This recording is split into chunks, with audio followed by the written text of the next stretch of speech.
इससे पहले 2024-25 की सारी वर्कशीट्स मैं सॉल्व कर चुका हूँ, हिंदी इंग्लिश की प्लेलिस्ट में आपको दिख जाएंगी। अब हम करने वाले हैं गणित की वर्कशीट, जिसमें 11 से 15 तक के सवाल हैं। तो चलिए वीडियो को शुरू करते हैं।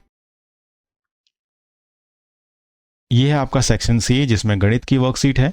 भाई, दवा की गोलियां रखी गई हैं एक बैग में। गोलियों की संख्या है 2.5 लाख। अब 2.5 लाख गोलियां हैं, हर गोली का वजन है 20 मिलीग्राम। तो ये पूछा गया है कि पूरे बैग का वजन कितना होगा किलोग्राम में। तो हमारे पास क्या है, 2.5 लाख गोलियां हैं। तो पहले तो पूरी गोली का वजन देख लेते हैं। तो 25, 2.5 लाख का मतलब 4 जीरो, और ये हो गया 20 मिलीग्राम।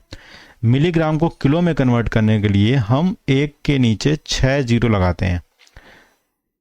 1 2 3 4 5 6 जीरो। तो 4 जीरो से पहले 4 जीरो क्रॉस हो गए, 5वें से ये कट गया। 2 1 जा 2, 2 5 जा 10, 5 5 जा 25। तो फाइनली आखिर में आ गया हमारे पास 5 kg। आंसर हो गया सी। ये छात्रों की संख्या दे रखी है और छात्र कौन से कलर को पसंद करते हैं वो ये दे रखा है।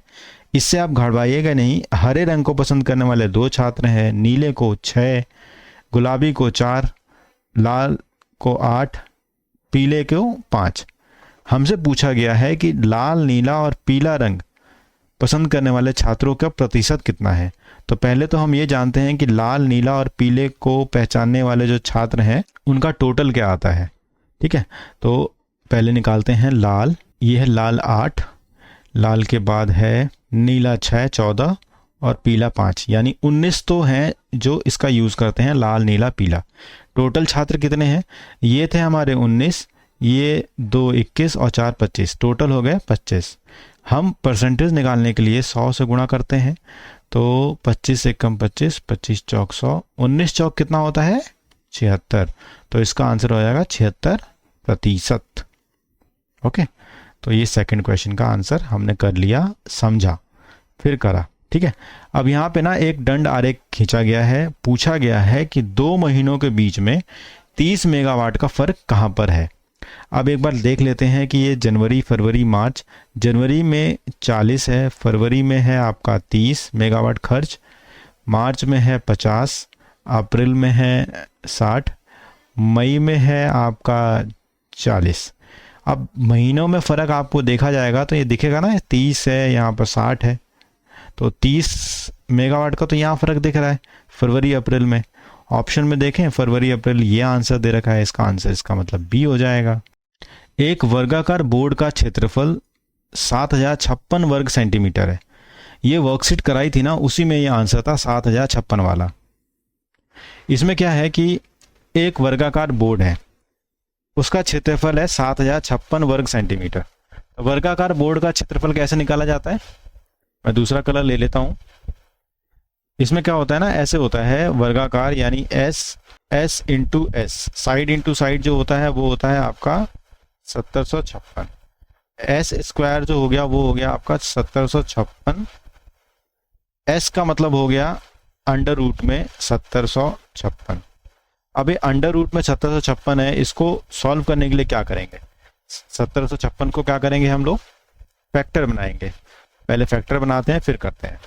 तो 7056 को फैक्टर बनाते हैं। पहले हम इसको 3 से भाग करते हैं। ठीक है, 3 से, तो 3 दूनी 6, 1 0 3 3 9, 3 5 15, 3 दूनी 6, 3 7 जा 21, 3 8 जा 24, 3 4 जा 12।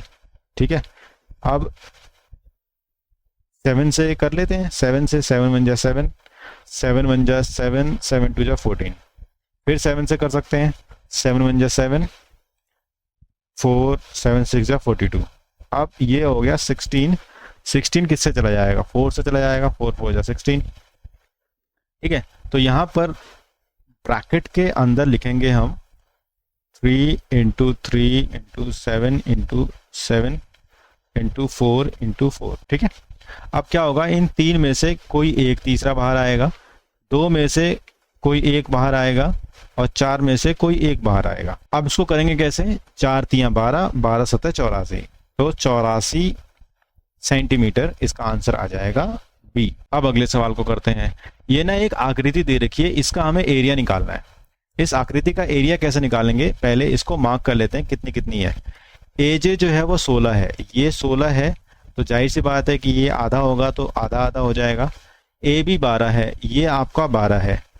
सी डी एच आई एक वर्ग है, ये एक वर्ग है, तो ये 8 है, तो इधर भी 8 होगा। ठीक है, जिसकी भुजा बी आई आधे के बराबर है, बी आई के आधे के बराबर है ये सी आई, कर दिया हमने वो। ई एच 4 सेंटीमीटर है, ई और एच, ई एच जो है 4 सेंटीमीटर वो इधर लिखा है, ये रहा ई एच, और एच जी है 6, एच जी है 6। अब हमें इस पूरे की एरिया निकालना है, तो एरिया निकालने के लिए मैं एक बार दूसरा पेन ले लूँ। इसका एरिया क्या होगा भाई, लंबाई गुणा चौड़ाई, यानी 16 गुणा 12, तो 16 गुणा 12, तो इसका एरिया आ गया 16 गुणा 12 पहले वाले का एरिया। तो 16 गुणा 12 जो होगा, 12 छिक 72 का 2, हाथ में 7, 12 कम 12 7 19, 192। अब इसका एरिया क्या होगा, 8 गुणे 8 स्क्वायर है, तो 8 इंटू 8 इक्वल टू 64। वर्ग का तो ये आ गया। 6 गुणे 4 ये आ गया इसका, 4 गुणा 6 इसका आ गया 24। अब इसको जोड़ लेते हैं, 4 2 4 4 8 2 10 का 0 1 10 6 16 2 18 का 8, हाथ में 1, ये हो गया 280। इस पूरे का जो एरिया है इसका आ गया 280 वर्ग सेंटीमीटर, तो इसका आंसर बी हो गया। मुझे पूरी उम्मीद है कि ये वर्कशीट आपने करी होगी, उसके बाद ही यहाँ से आप आंसर्स चेक कर रहे होंगे और समझ के कर रहे होंगे। वीडियो को आखिर तक देखने के लिए आपका धन्यवाद।